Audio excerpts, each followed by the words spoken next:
it's scientifically impossible for a brother to betray you. I mean, I cannot tell this story of the EFF without talking about these guys. They were there. Whether they are doing what they are doing to me now or not to talk about them, it will be a distortion of history and to lie about how the EFF came to be. But politics are like that.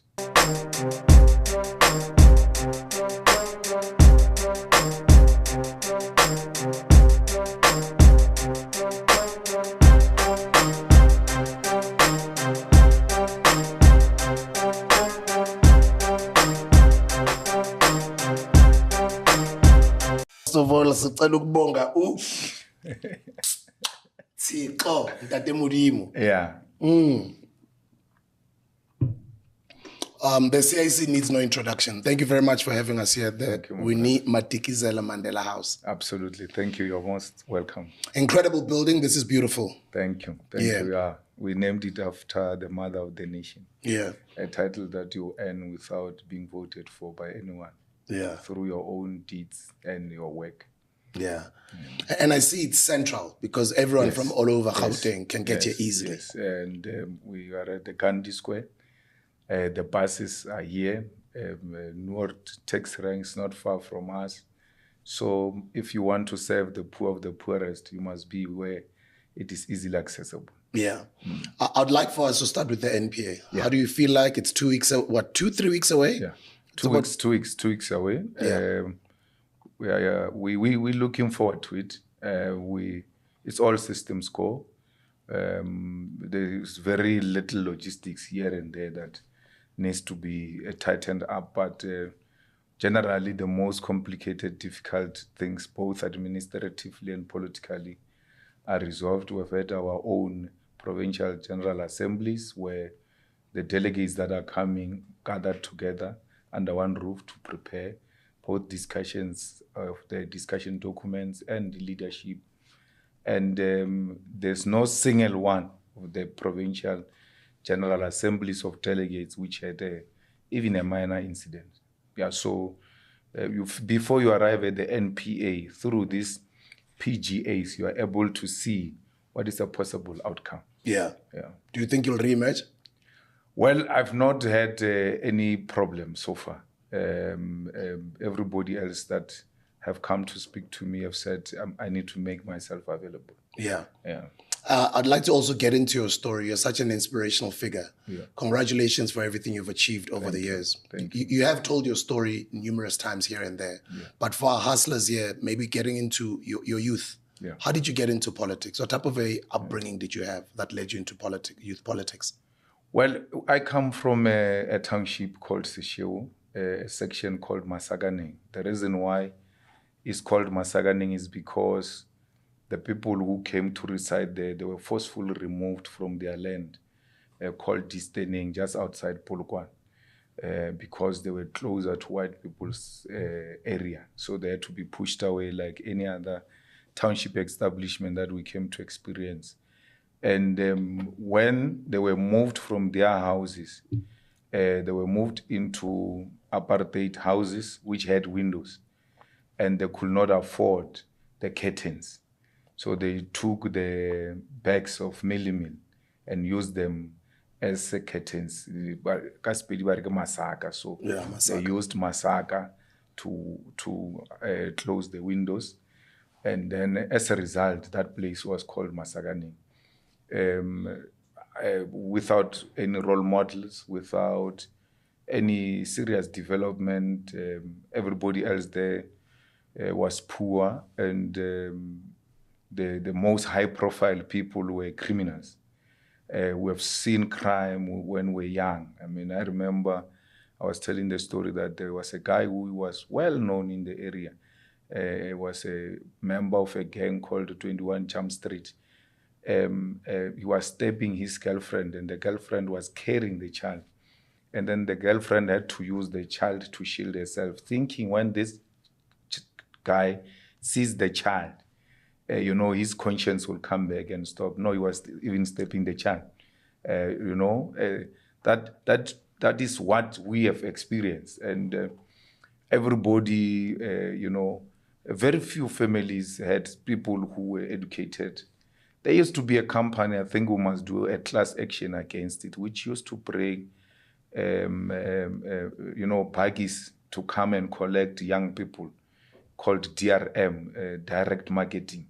Yeah. So they collect those young people and then they send them to go and work to distribute advertisement papers door to door. And then they were paid every Friday. So the kids had to choose whether to go to school or to go to DRM because, every Friday people are going to get paid. And those are the people who show off during the weekend. As a result, a lot of them didn't go to school, went to work for that company. And I don't know why it was directing those buggies into my section because it didn't go to many other sections except our section. For sure, they understood that most of our people are poor there. So then I tried that thing. Well, one day, so they took me from Polokwane to Port Gietersrus at the time to go and distribute. So they gave me a long... Pipirast, yeah. Portis, yeah. They gave me a long street alone. So I was dancing from this side to this other side. So it was a street with houses on both sides. So I put in this house, put in the other house, as I'm going. So I thought, this street is going to end there. It's a hill. When I go up the hill, the street is still going down. I threw away those papers. And I said, no, I'm no longer going to do this thing. I stopped. And then that's how I was saved from becoming part of those people who were consumed by that distraction of direct marketing. And then from there, we went to school, like everybody else in the township. But our area was politically charged, highly charged. It had people who were in the unions, we had people who were in exile, MK comrades, and we had civic leaders and all of that. So they mobilized us as young kids and into what they called young pioneers. And they gave us very simple things that if they are achieved, our lives are going to change. Like our schools are going to look like the schools of white kids. Like our houses are going to be bigger with water and electricity. And our parents are going to work and own their own businesses. They will no longer have to work as domestic workers and all of that. So that was pretty much a good story that we needed to follow, that, okay, we need to defeat these guys so that we can live better than them. So that's how we developed interest. We joined that thing. They taught us poems. They taught us slogans. As we were growing up, then they started teaching us how to become marshals during ANC gatherings. We'll go with those who are going for football practice, and then we'll take a detour into the bush where we get trained on these things.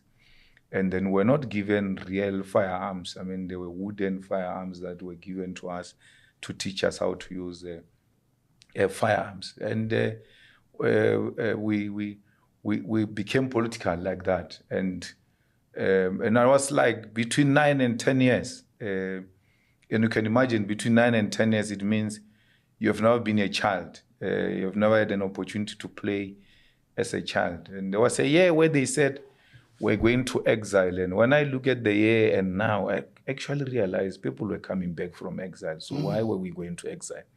So we spent a week, if not 2 weeks, without going to school because we must keep the country.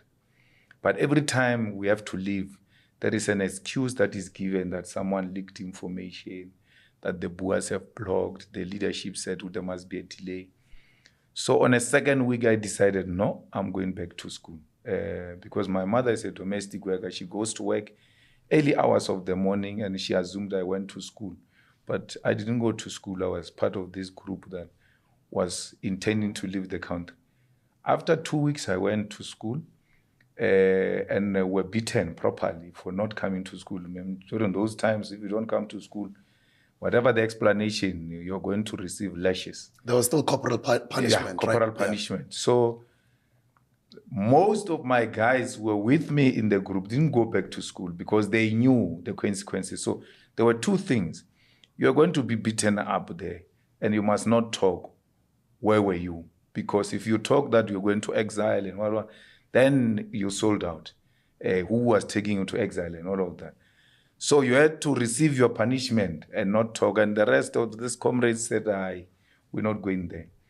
And some of them, I still see them today, not developed, still trapped in poverty. And you've got that guilt that, but this guy quit school when we're supposed to skip the country, and that was it. And till today, he's still in that situation. So eventually, I didn't agree with those guys. So at grade 5, standard 3. So the school that I went to were wearing long pants. Because of those lashes, and I developed attitude against those teachers, I had to change and go to a school that is a bit far from my house. But the problem was that there you have to wear shorts. And for me to get shorts, I have to tell my mother that I've changed schools without her, and that was going to be a problem. So I looked for a scissor and cut those long pants and I went to school there. But I received prayer that, no, you came without transfer. We understand your situation. You have to bring parents, transfer. Eventually, I had to tell her, and then she had to take off, go to school, and then, of course, it was a good school. She was happy that I could find my way into the school. So everybody there was hustling, not in the sense that you guys are doing it here, which is now above board. So you see people committing criminal activities, people engaged in illegal activities. So what helped me was that my mother was very strict. I'm the only child without a father, and I grew up in my grandmother's house. She had 9 kids. I think 2 of them were out when I was growing up, and the rest of them were in that 4-roomed house. All of them had kids, a minimum of 3 each. So we're all in that space. So I grew up there, but my mother was very strict and a staunch Christian.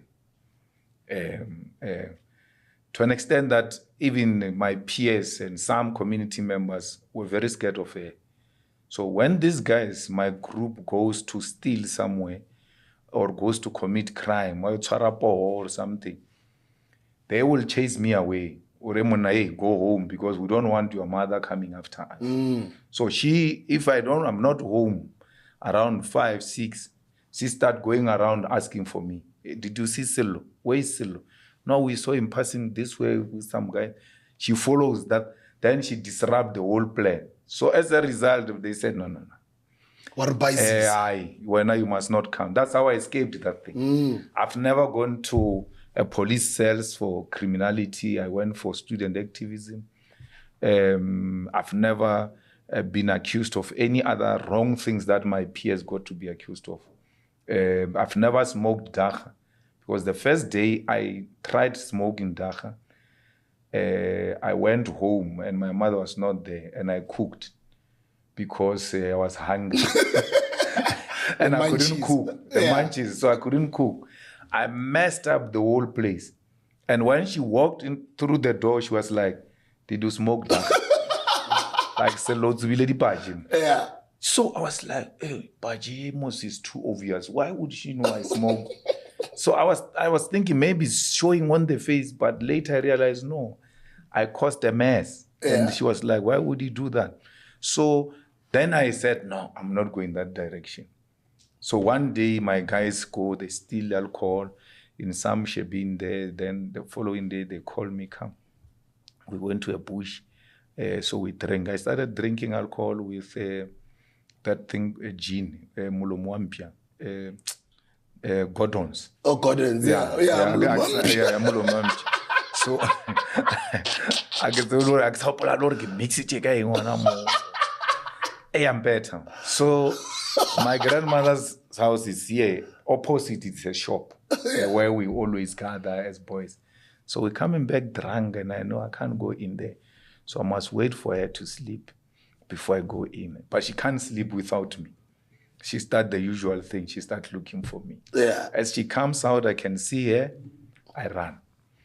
When I run, I go to the other street. So I find some tree. So I thought it was so big, this tree, because I'm drunk. And then I decided to hide with that tree. You know, alcohol can make you do stupid things. So I hid. And then she just came and said, Selwa, you drunk?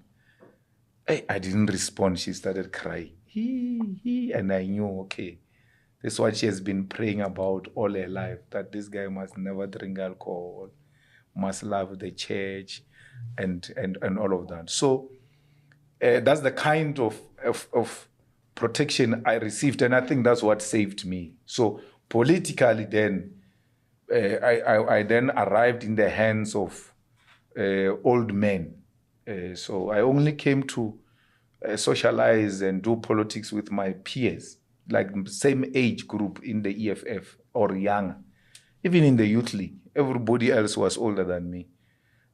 So in the township there, when I was doing politics, young pioneers, ANC youth league courses, old people were the ones who were mentoring me, always with me. Some with cars will come fetch me from my house to go and do political activities. There was a guy called Freddy Ramaphosa.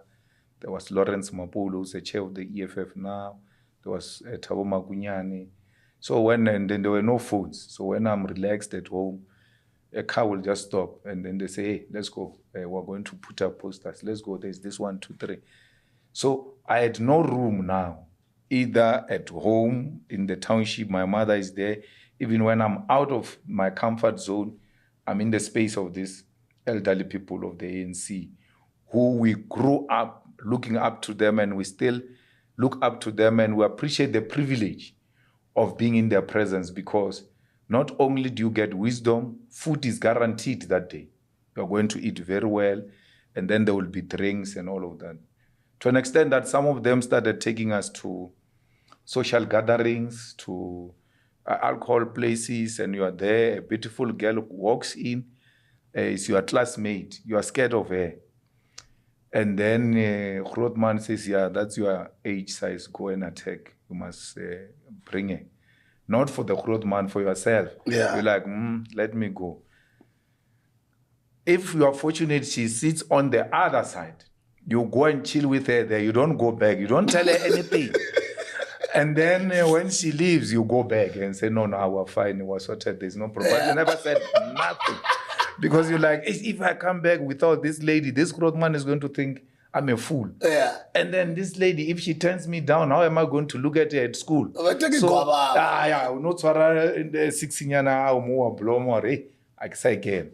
So then that discipline brought us up. I was from, my mother never had education. She was epileptic. And she had a severe epilepsy, if there is anything of that sort, because it was too bad to an extent that you start praying for her to pass on. Like, God, why would you make this person suffer like this? So we're poor such that even the poor called us poor. So we came out of that, and then I became involved in politics, became a leader of COSAS. Your father in all of this? Where is he? I don't have my father. I don't know my father. When I ask my mother about it, she becomes very angry. Okay, I know my G's there. My grandmother tells me everything. Like, okay, my guy, who's my father? Because she doesn't want to talk. Then my grandmother says, if she can't tell you, I can't tell you. It's not my place to do that. So I appreciate that. Then she passes on my mother before my grandmother goes, yeah, this is an opportunity now. I said to her, now that she's no more, she can't blame you for anything. Tell me who's my father, she says. No, I can't do that. So what the dead say, you can't do against what they said you must do or you must not do. She has never given me an instruction to do that. So I've never known my father. Till today? Yeah, till today. And I don't see a need to even know my father because I'm a father. So I can't even say I'm an orphan. I'm a father to my 3 boys, and I'm a father to members of the EFF. I'm a father of the nation. So instead of mourning about not having a father, I'm fathering people now. So I don't see that need. But this Grootmans I'm telling you about also made it very easy not to feel that there's no father figure in my life, because they will buy me clothes, they'll give me money, always make sure that I'm well looked after. Really, and I once made a mistake. I think I was in the youth league or course, as I said, I don't know my father, and then it became a newspaper headlines. And the people were queuing there that they are my father. Yeah. And then the one that made me laugh was the one who came from Soweto and said, no, when Julius's mother visited Soweto, we had a one-night stand, and that's how he was conceived. But my mother has never visited Soweto until she died. So it was a complete lie. But that was not for me to handle. My grandmother was there. My aunt, who was a firstborn, who knew everything. Actually, she was the first one to get married, had her own house, worked nicely, had a nice home. So she knew. She actually looked after her siblings, took them to school, bought them clothes and all of that. So she knew the activities, and she would know for sure that Julius's father is probably so and so. So as these people are coming for auditions, she's like, not this one, no. And her and my grandmother handled that thing. So I'd have never known my father, and became the COSAS provincial chairperson in the Northern Province, now Limpopo, and became COSAS president. So how I come to Joburg, I come on my own, not to any relative. After being elected president of COSAS, I now have to relocate to Joburg. But COSAS has got no accommodation for me, because the former president of COSAS was Lewa Maile, who stayed in Alexander. So he didn't need any accommodation. His home was in Alexander. So we arrived in Alex, where Maile used to stay. But we realized, no, this is not to be.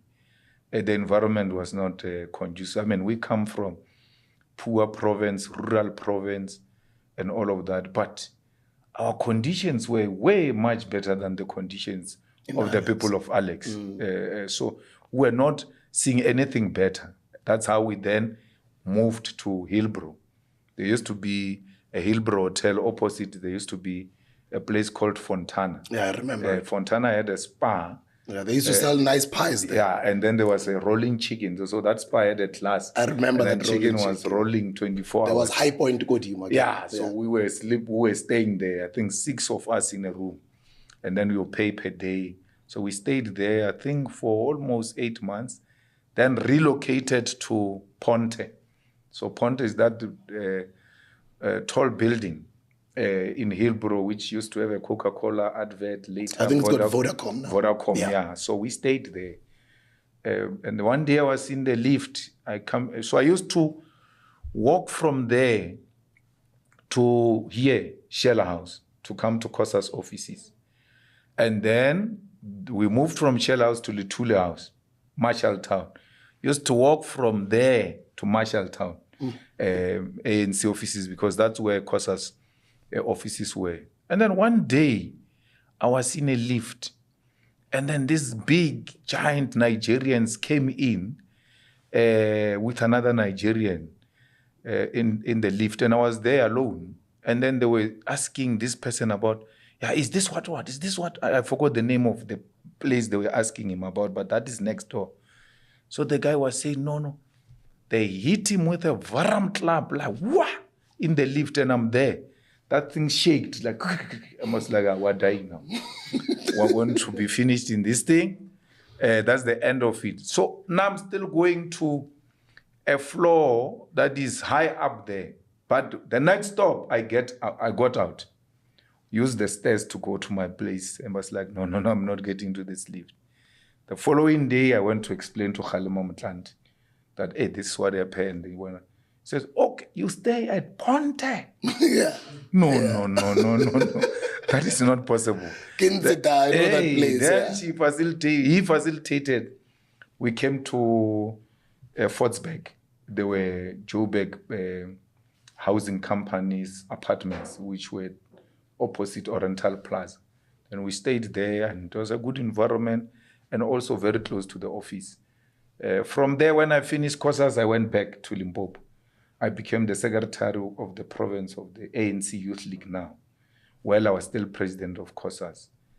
And then from there, I became its president of the Youth League. Then I had to relocate back to Joburg. And then I've never since then gone back home. I've been here. I've got family, kids, everyone. They are now here. It's such an incredible story. Yeah. The inspiration to start the EFF. Yeah. How did that happen? So we got expelled in the ANC because we compared President Zuma with President Mbeki, and we said Mbeki was better than Zuma. That was an offense. We said there was a military base in Botswana of the US, and that we need a regime change in Botswana so that new regime will tell the US to remove its base, because that base is a threat to the security of Southern Africa. So we can't have a base within our own territory. And then they said, no, I want to destabilize Botswana. And that's how I got banned in Botswana. But all evidence was presented there in the ANC National Disciplinary Committee, including Tokyo Sowal, who came with a report that was commissioned by O.R. Tambo, that I led the investigation of whether there is a base in Botswana or not during our exile times. And we found that this is a military base of the US, and the Botswana government was pretending like this is their airport. But that is not to be. It's a US property. Presented that, but there was a predetermined outcome. And then Hanegom was the chairperson, Derek Hanegom. Then I got 5 years suspension. Then we made an appeal. It went to Cyril Ramaphosa. My 5 years was changed to expulsion. And then we wrote a letter to the National Conference of the ANC, which is the highest decision-making body. When that letter arrived there, they suppressed it. And then that was the end of it. But on the hindsight, we realized that, no, they are not chasing me. They've got a problem with the resolutions of the Youth League, which wants to change the patterns of ownership in South Africa. So in 2011, we had taken decisions that we must nationalize the mines, must nationalize the banks, the Reserve Bank, and we must expropriate land without compensation. So they thought we're playful. We're just kids who are useless. And Tony Ngeni came to my house and said, you see those resolutions that you took there in that conference, they are either going to kill you or they are going to expel you, but one of the two is going to happen. The mining conglomerates have got the best intelligence, better than the state intelligence. Wherever they are worried about you. For the first time, maybe after 1994, the Ruperts commented publicly, Johan Rupert commented publicly, was when the Youth League took those resolutions. And Johan said, the Youth League is like an irritating mosquito, which needs a doom. And then that doom became Zuma, that killed the Youth League. So they thought, that now we have resolutions. We say, okay, we need leaders who are going to be brave enough to take these resolutions forward in the ANC. Mm. So we go to the NGC of the ANC in Durban. Mm. The NGC of the ANC in Durban adopts those resolutions of the Youth League. Now they realize these boys are not playing. And then we now say, no, Zuma must be removed. Anyway, we had an agreement when we went to Polokwane with Zuma that he will do 1 term. And then we'll look for a new president. And we said Kgalema must be president. Gwede must go. Mbalula must be SG. But Gwede is very smart. He went to mobilize Zuma that, no, they are not looking for me. They are actually looking to remove you. So we need to club together to deal with them. And then we got finished like that. And then Cyril Ramaphosa was used in that NDCA to remove us from the Youth League, to suppress this struggle for economic freedom. Because we're already calling ourselves economic freedom fighters in the ANC. Within the Youth League. Within the Youth League. Yeah. And the person who made a correct observation and analysis is Defeating Zuma, who said, these people are a political party within a political party. Mm. So we have to be very careful of them. Expelled us, came together, me, Masondo, Floyd, 3 of us at my house in Sundown. We're like, what do we do now? Because the agenda is to suppress this thing. And this is a generational mission. Shouldn't we form a non-governmental organization that you guys will lead and then continue to agitate for economic freedom? Should we form a political party that will be aligned to the ANC, like the Communist Party, and still agitate for this as an alliance of the ANC? Or should we form a political party that will contest the ANC and remove it from power? So we went, the 3 of us, separate ways. And then we said, okay, let's go think about it. And then we came back together with Floyd. Masondo was now developing a cold feet. So Masondo has never participated in the decision to make the EFF as a party. He participated in the initial discussion of what happens now? What do we do? And as we're thinking about it, when we called David Masondo for a follow-up, developed a cold field, and then me and Floyd said, no, let's do this thing. We'll see where it takes us to. And then we made a clarion call for everyone to come and respond to those 3 questions I was asking. Convened a meeting of those who supported us in Soweto, Uncle Tom's Hall. We had nothing, nothing. Like, it was just ourselves. We didn't have money. We didn't have anything.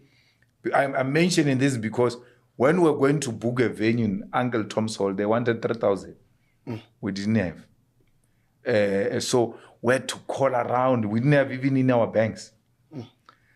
Call around. This one will bring 500. This one, put it together, and then go and pay that Uncle Tom's Hall.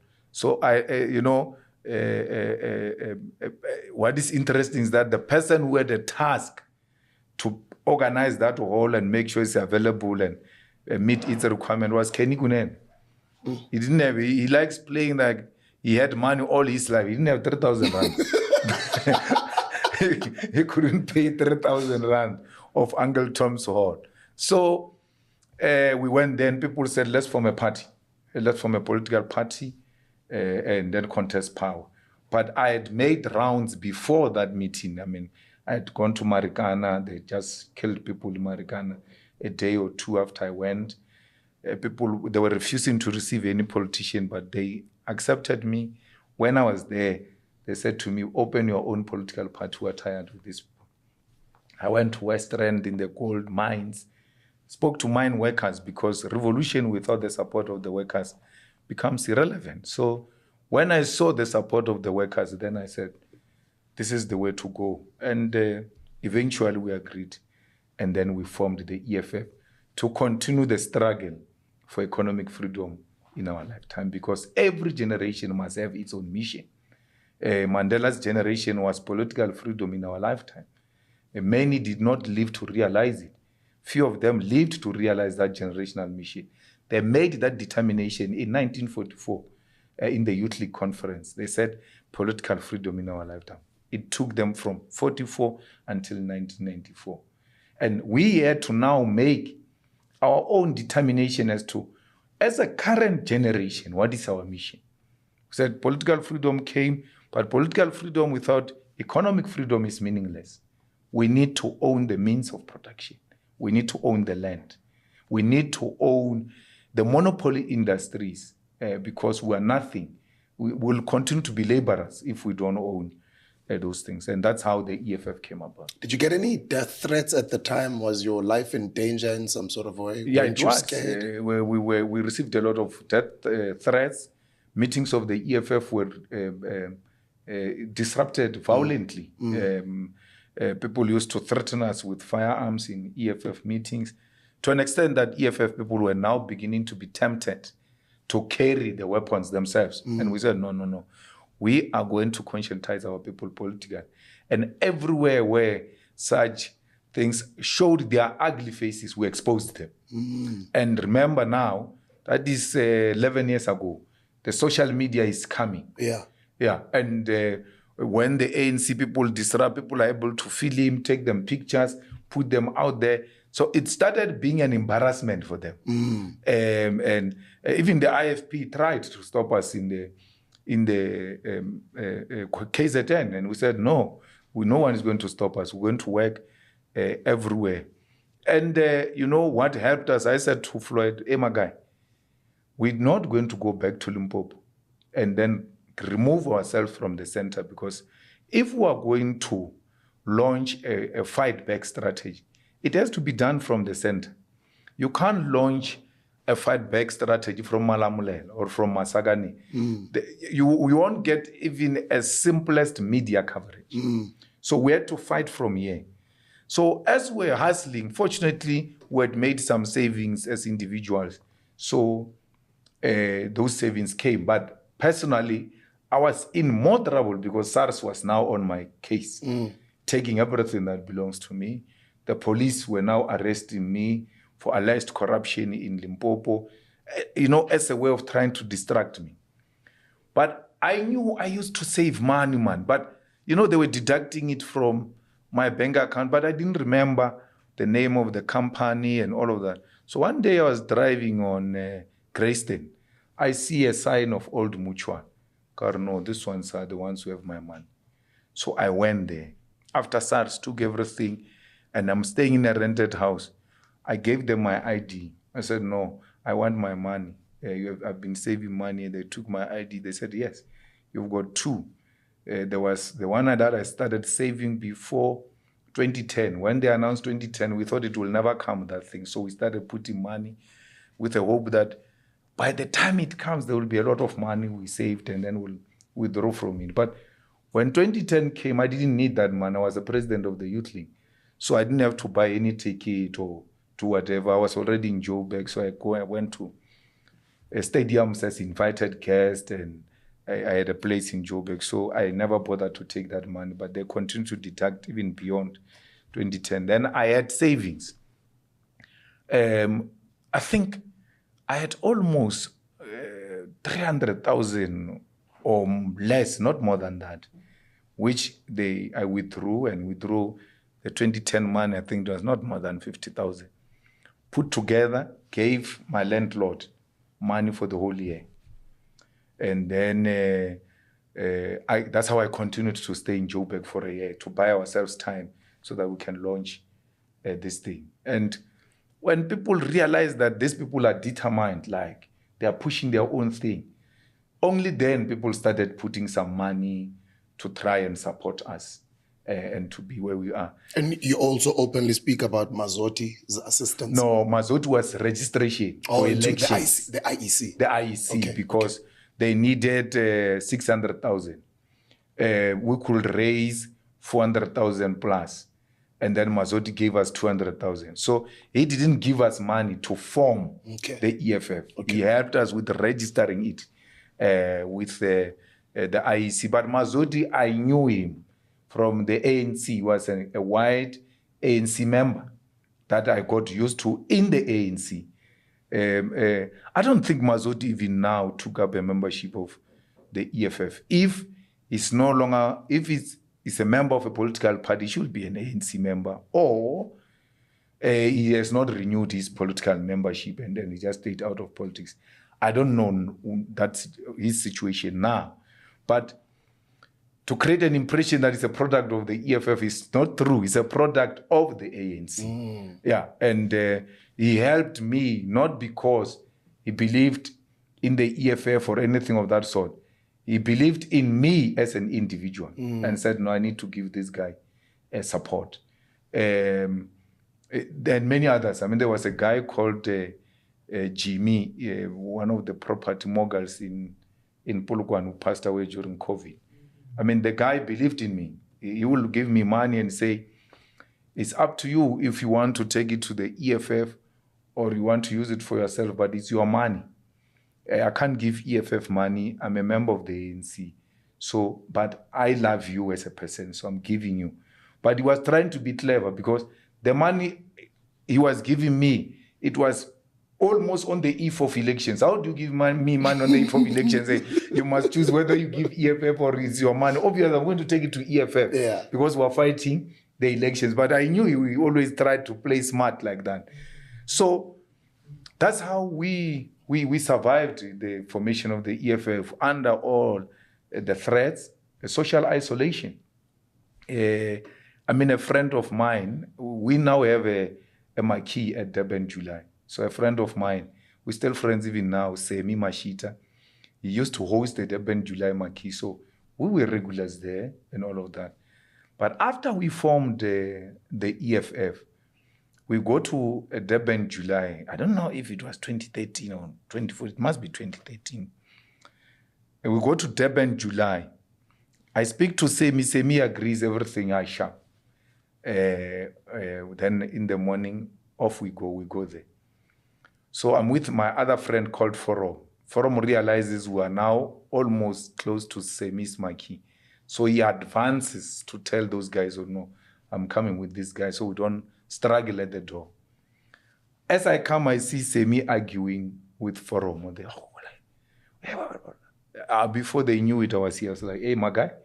And then there's, the bouncers, they knew me. And so, hey, chief, hey, chief. No.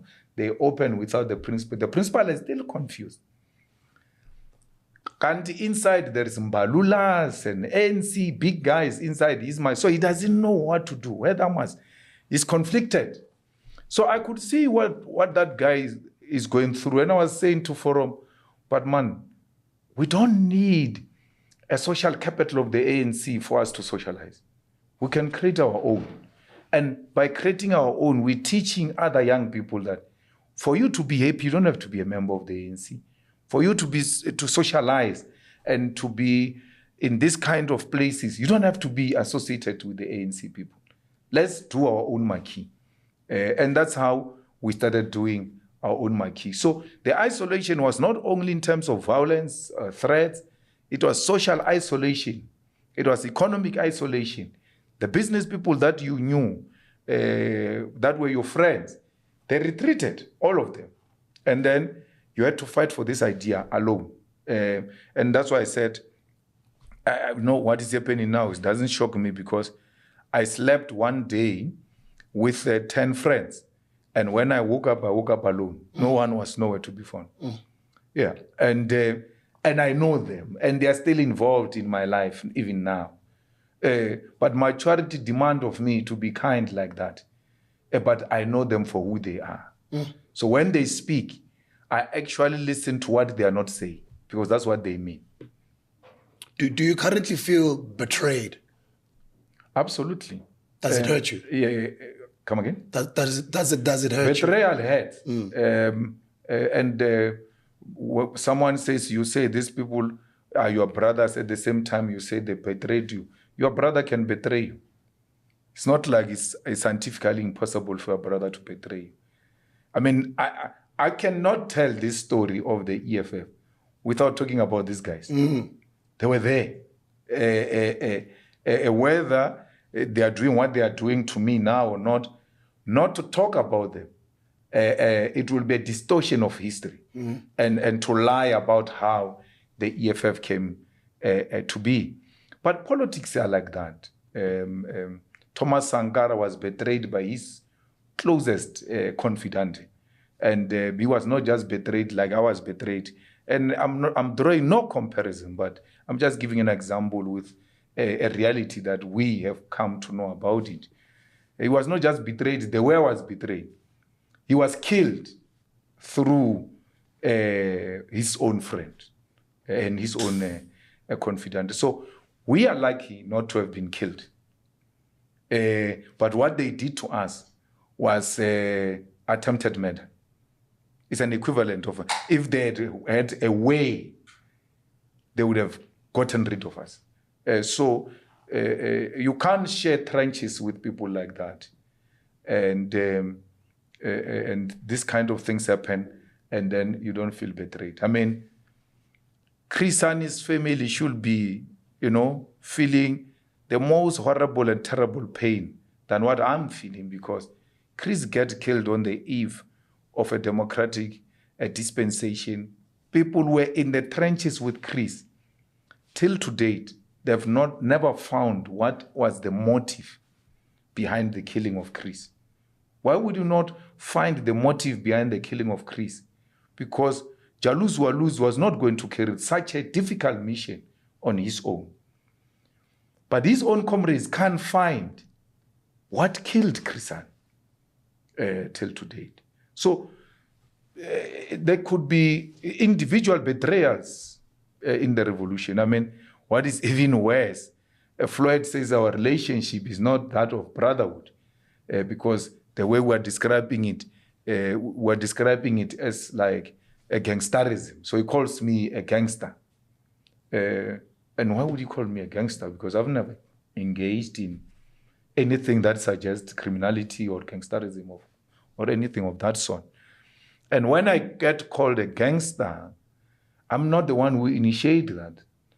They leave, they do what they do, I don't say anything, and then they go on podcasts to insult me, and they expect me to keep quiet. I will not keep quiet, because I always tell whoever cares to listen that I'm not a pushover. I will never allow that. But how do you keep the relationship of the Progressive Caucus when you've recently just named MK enemy number one of the EFF, and being somebody who's known globally all over the world as a Pan-Africanist, or somebody who's got so much love for Black people? Why would you see them as an enemy when they are a Black party? A Black party that wants to kill the EFF is an enemy. Anyone who wants to kill you, in their attempt to kill you, you can't give them roses. I'm not going to be asked to give them in exchange roses.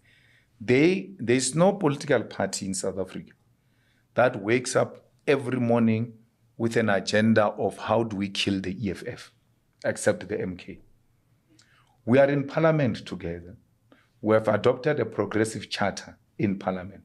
A progressive charter means the minimum program of action, things that we agree upon now.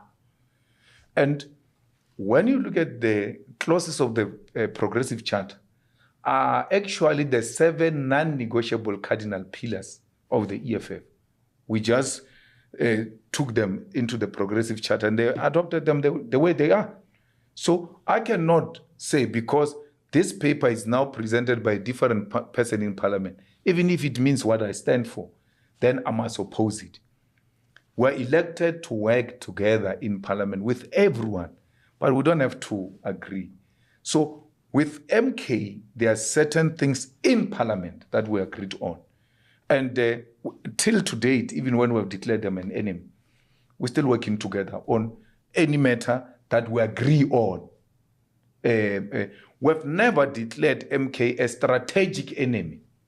It's an enemy as in our quest to defeat white monopoly capital, there will be Black Bantu stands that stand in between us and the apartheid white supremacist government. Does it mean we must not fight these Bantu stands? A Lobua Bantu stand, a Natal Bantu stand, a Venda Bantu stand, even if they are led by Black people, we're going to have to fight against them. We had songs against Ramudik. We had songs against all the Bantustan leaders, against them, because they were an immediate threat to what could usher in a possible democratic dispensation. And that's what the MK has become, an equivalent of a Bantustan that stands in between the EFF and what could be a possible economic freedom in our lifetime. So it can't be, Sbu, that because a gun is pointed at me by a Black person, by being a Pan-Africanist, I must accept the criminality of this Black person. I will respond fire with fire. Doesn't matter from which Black person it comes from. So I gave example. They say, yeah, you say we must support Chidima, but at the same time you say you don't want Zuma. I said, Chidima never said the EFF must die. So Zuma said the EFF must die. MK said the EFF must die. And I'm expected to fold hands because of my Pan-Africanism. I'm not going to do that. I'm going to fight back. They are our enemy insofar as we are concerned about the livelihood and the life of the EFF. And once that hustle is done, we now concentrate without any irritation directly to white monopoly capital. Some of those members that you were anticipating to bleed to the MK from the EFF, as you did mention, that some will leave the EFF. Do you think that number is now done, or are you still expecting some more members to join the MK from the EFF? No, the ones that I've expected to leave, they're gone. Yeah, but I can't say there won't be a person from EFF who will join MK. But Bua must explain one thing. That's what makes me sleep at night. There's no single person in the 11 years of the EFF, there's no single person who has ever left the EFF and succeeded politically. Not one. You can name all of them. They not a single, even the ones you are talking about now. Me and you will come back to this podcast and you'll be asking me, are you not feeling sorry for them? There's a guy who left the EFF and then complained about VBS, and then he became a hero of everyone. Why am I forgetting his name now? And then he left, and eventually he joined Action SA in PE. I just received a long letter from him now, begging to come back into the EFF. But in the EFF, there is a clause in the constitution that says if you leave and join or wear colors of another political party, you will not be welcome back. Because EFF is not holiday in. Check in, check out. No, you check out is Chaile. That's it. So you check in, you stay in. So I worry not, because these policies that the EFF has, we crafted them together with these people. And none of the MK policies are anywhere close to the EFF policies. What is Pan-Africanism about MK and about Zuma?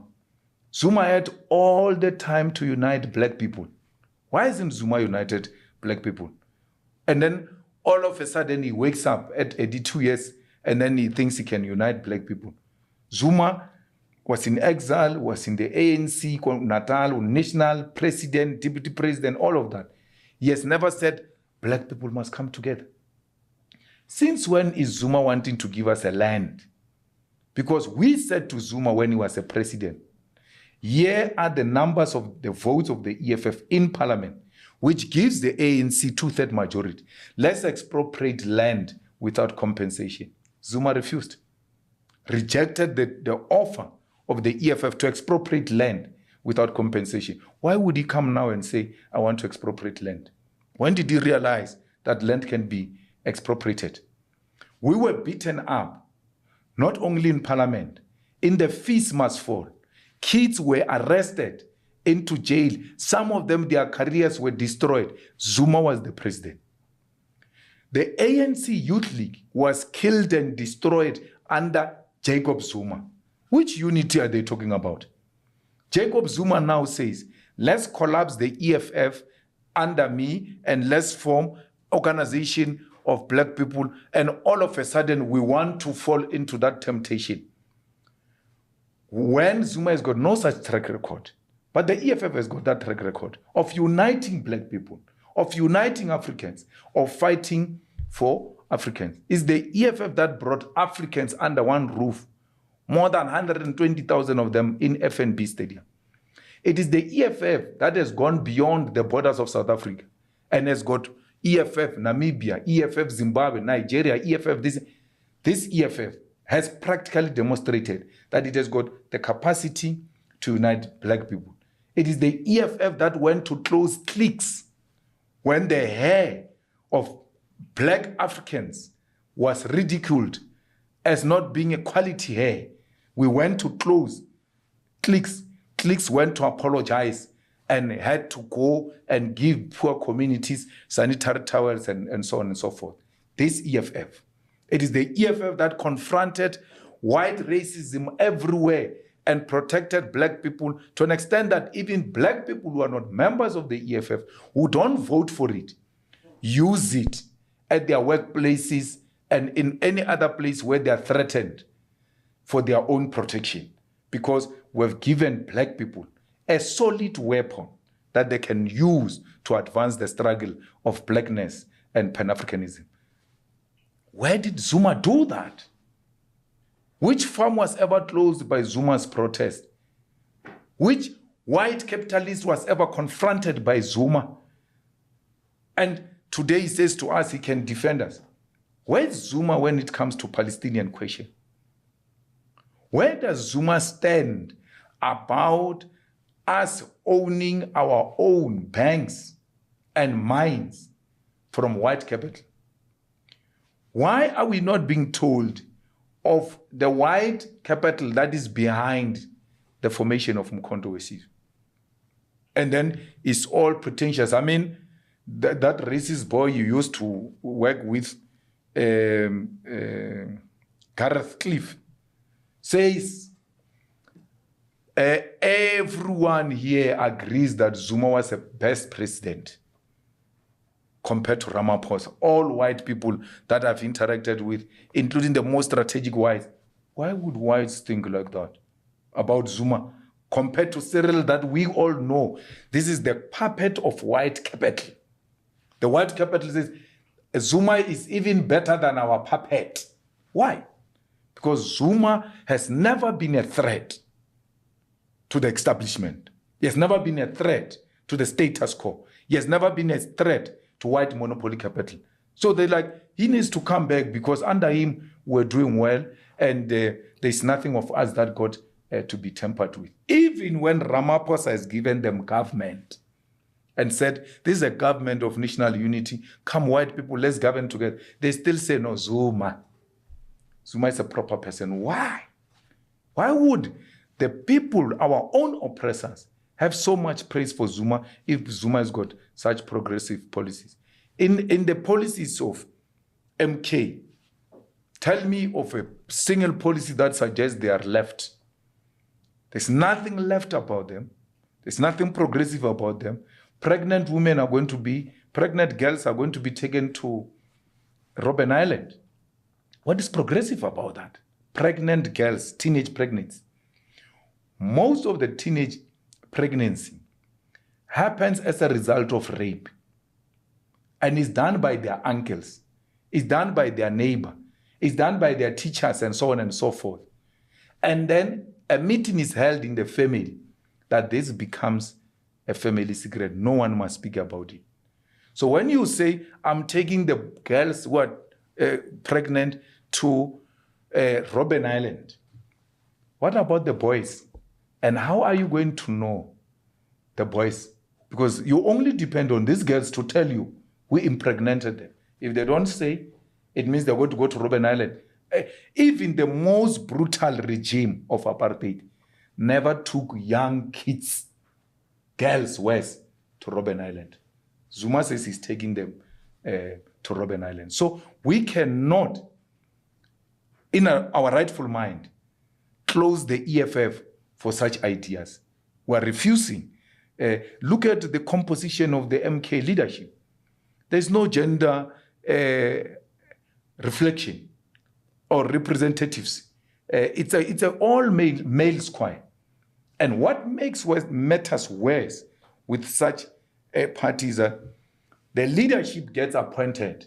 So you can't say, no, but these are males because they are a product of a democratic process which I can't tamper with.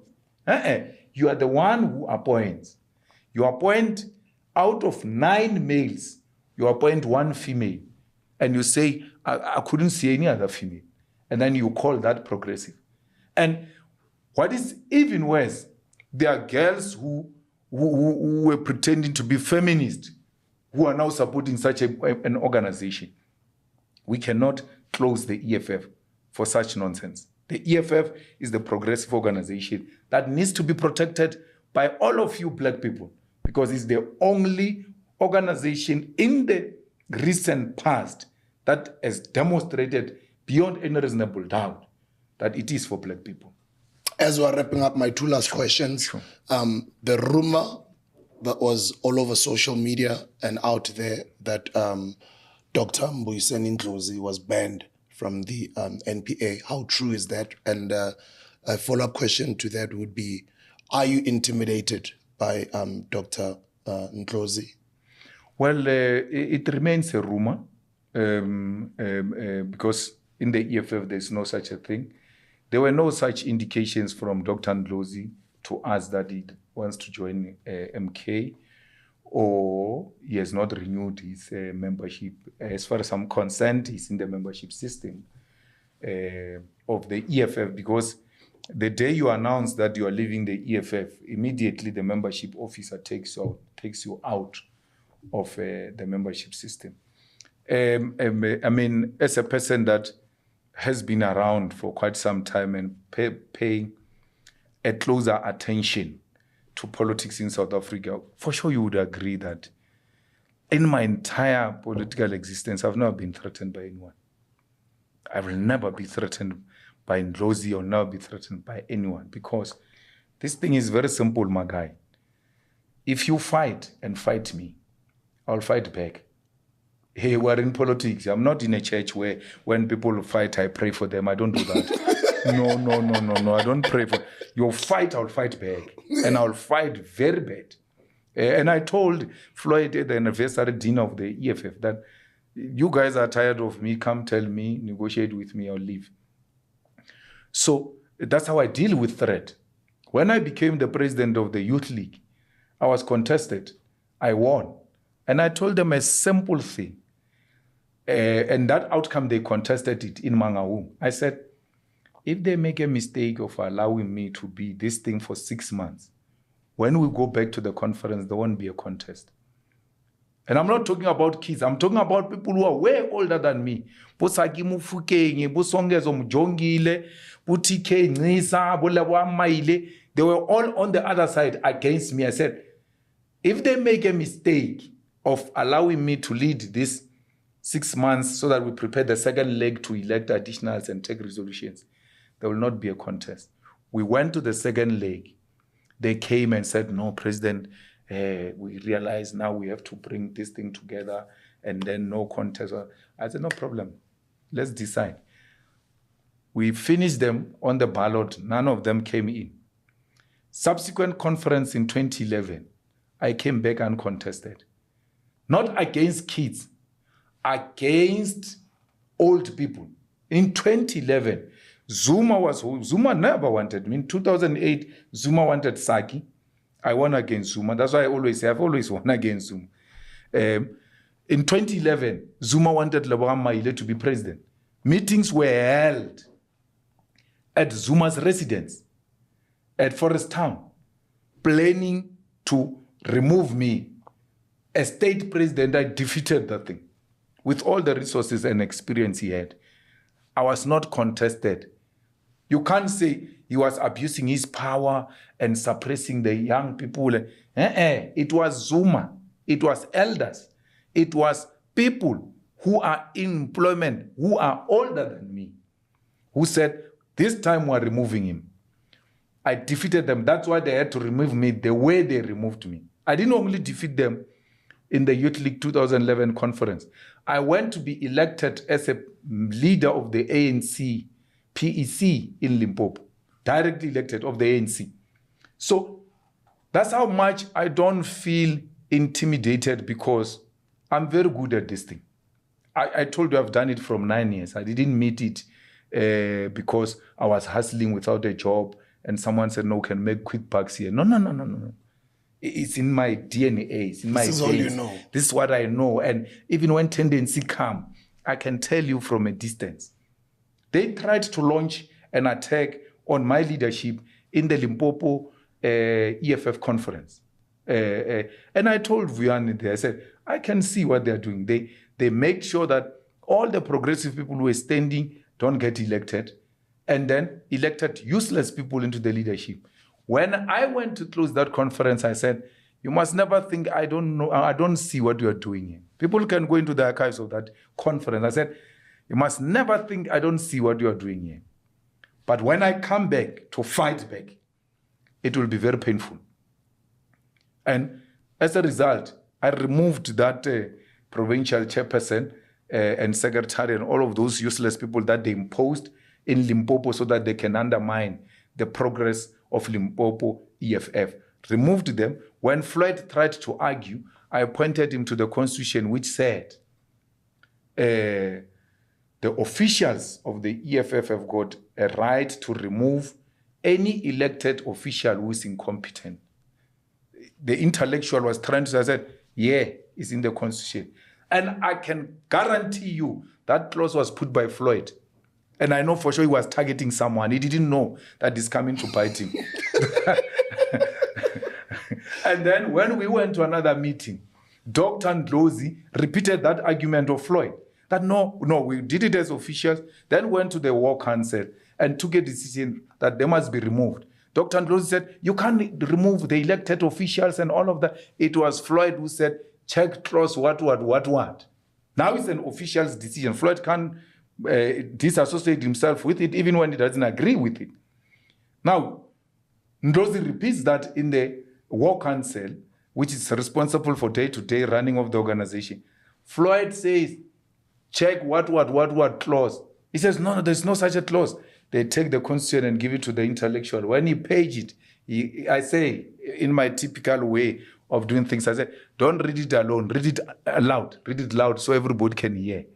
And as he was reading it, he says, he realized we're just exercising our democratic power that is given to us by our own constitution. Whether you like it or not, it's the internal mechanisms within which internal democracy is exercised in the EFF. So, but I knew when they were doing what they are doing, where I'm going to catch them.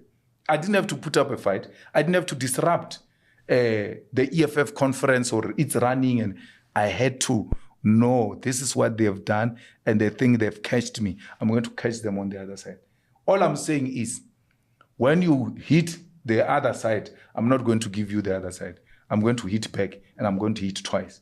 And so don't expect me that people can conspire to remove me, and then I must be the one who's sheepish around the whole thing. Even I never initiate.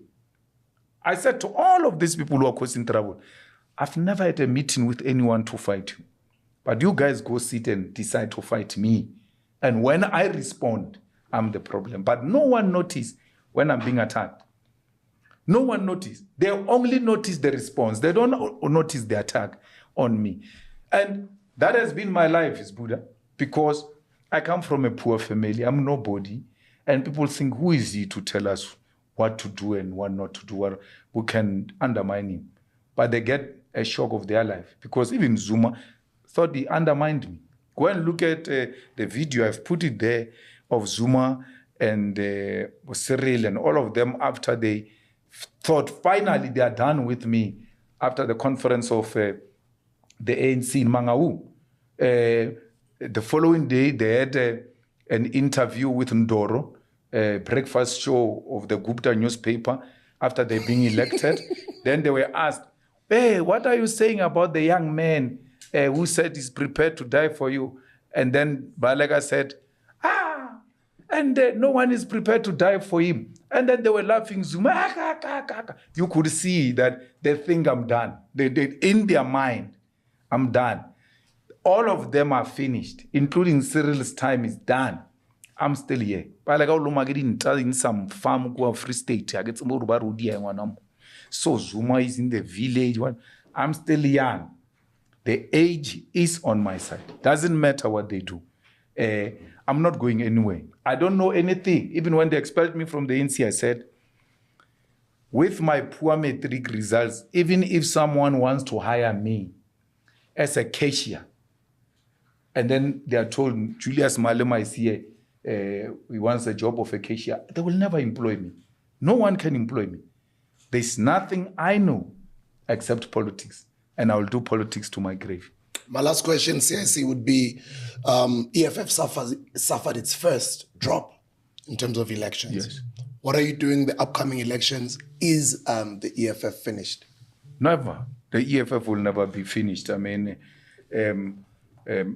we, in the recent past, during all these up and downs, we won a award in the Western Cape for the first time. And then we didn't suffer a loss that much compared to the ANC. I mean, from 60-something, 50-something to 40%. We moved from 10 to 9 because of the developments in KZN. Everywhere else, the EFF remained stable. And then it's growing slowly but surely. So this organization will never die. I mean, now, Western Cape, I'm even giving an old example. Just on Tuesday, we were marching to the Constitutional Court to demand that Ramaphosa's case of Phala must be reinstated in Parliament and we must impeach him. No less than 10,000 people came to that march. And when I was addressing them standing on top of the buggy, what made my heart melt was the young people who were there. That this is the future of the EFF. So young. And I was like, once you say you will kill the EFF, it means you're saying you will kill these young people, and it's not possible. The young people know that the EFF is the only thing that makes sense to them. No any other thing makes sense politically in South Africa without the EFF. But equally is Buddha. One day, just close your eyes and imagine politics of South Africa without EFF. Will be worse. We will be worse because no one will be holding these people accountable. This MK you are talking about, where was it in the Constitutional Court now when we're holding corruption accountable? Where was DA? Where was Freedom Under Law? Where was Helen Suzman Foundation? All these white people and black people's corrupt organizations were not there. It was the EFF that stood up in defense of the Constitution of the Republic of South Africa and said, no one is above the Constitution, including the parliamentarians. If the EFF was not there, not only was Ramaphosa going to not be exposed with dollars in his farm, he will now be putting dollars in the crawl because the house will be full. Because once you go to the lounge, it means the bedroom is full, everything. So from lounge is kitchen, from kitchen there is no available space. Let's go to the crawl. We saved you from dollars being put in the crawls, this EFF. You once spoke about something, I know we're almost done now. When the Phala issue first came up, I think, I don't know, 2 years ago, however long it was, you said there is something you're still going to speak about in the Holobrain. What happened in the Holobrain? In the Holobrain, about the dollars being found in the sofas. You mentioned something along the lines of, forget the dollars in the sofas. I'm going to reveal more about what happened in the Holobrain. No, in the plane. Yeah. These guys, they were law unto themselves. These dollars were being brought into this country, being counted in the planes, in the private jets, and in the open and all of that. That's how much we're deteriorating as a country. And people don't have an appreciation of how we had saved our country from such a degeneration. Come on, guys. The guy says, I'm a farmer, I'm doing business. That's how the dollars found their way in the Phala farm. Firstly, he doesn't realize he's making a mistake because the Constitution says, as a president, you can't do any other business except the business of being president. That is his oath of office. That alone, he has violated his oath of office. Then he says a person came to buy the buffaloes with dollars. Second thing is that you are actually undermining the Reserve Bank laws because the only trading currency in South Africa is rand. That's why we can take the dollars now and go to Louis Vuitton. Louis Vuitton is an international shop. They will not take dollars. We're going to have to change them into rands. So you can't trade in South Africa using dollars. So thirdly, a person who came to buy dollars buys them in his explanation from a manager, gives him so much money. In rands, that money is more than 8.7 million. Gives your manager so much money. He doesn't deposit it in the bank. The money gets stolen. You don't open a case. You say, I told my bodyguard, Cyril Ramaphosa is a graduate of law. He knows the law. There is no criminal procedure that dictates that when a crime is committed, you must tell your bodyguard. When a crime is committed, you go and open a case and get a case number. All of a sudden, he acts like a layman who doesn't know what to do when a crime is being committed. And lastly, the person who bought the buffaloes with so much money, 8.7 million, he has never come to fetch the buffaloes. No buffalo is recorded to be leaving South Africa. No buffalo is being recorded. And then you guys believe that story. And you want all of us to believe that story. Come on, man. There's nothing personal against me and Cyril. We get along. But I'm not going to say because I get along with Cyril and all of that, he must do wrong things. And then I must not expose those things. I'm going to expose them, even when they are committed by people that are my favorite. Wrong to our constitution is wrong. So we saved South Africa from that degeneration. There are other countries where, in the continent here, where currency, things just get done. As long as you've got political connection, you know the corridors of power, you can do as you wish. And that becomes a failed state. We saved South Africa from becoming a failed state. That's why this EFF must be protected by everyone, members and non-members, voters and non-voters, because it is in the interest of our constitution. Lastly, more on a lighter note, congratulations on your legal counsel and legal team for the Pala Pala case. Thank you. It was great to see fresh faces. Yeah, absolutely. And absolutely. just brilliant minds. But the EFF is known for that. We always produce talent. We always give the country the best of the best. I mean, if we take Parliament now, we're being denied an opportunity to show that talent in the kind of parliamentarians we have now. I mean, the kind of caliber of young men and women we have in that parliament. If they were to be given platform, you will think those who came before them are a joke, because they're the best. We recognize talent, we protect it, and we give it an opportunity. I mean, in all respect, economically, whatever little that we can do, we give it to the best black talent. Socially, even artists, they will tell you, there's no single artist that has ever performed in an EFF event that got paid after or paid a deposit. Before they go on stage, they are fully paid. Yeah.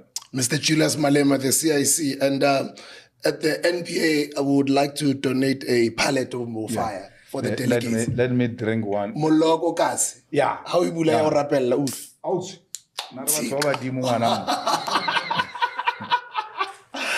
Hustlers. Sorry, cheers. Thank you. Cheers. May God bless you. Thank you so much for the inspiration over the years. You've done something so unfathomable. And it's incredible, all these amazing bright minds that you keep bringing to the fore in South African politics. Thank you very much. You inspire a lot of us, and may the good Lord continue to bless you and your family. Thank you. Let's continue the fight. Ladies and gentlemen, the CIC. Danko.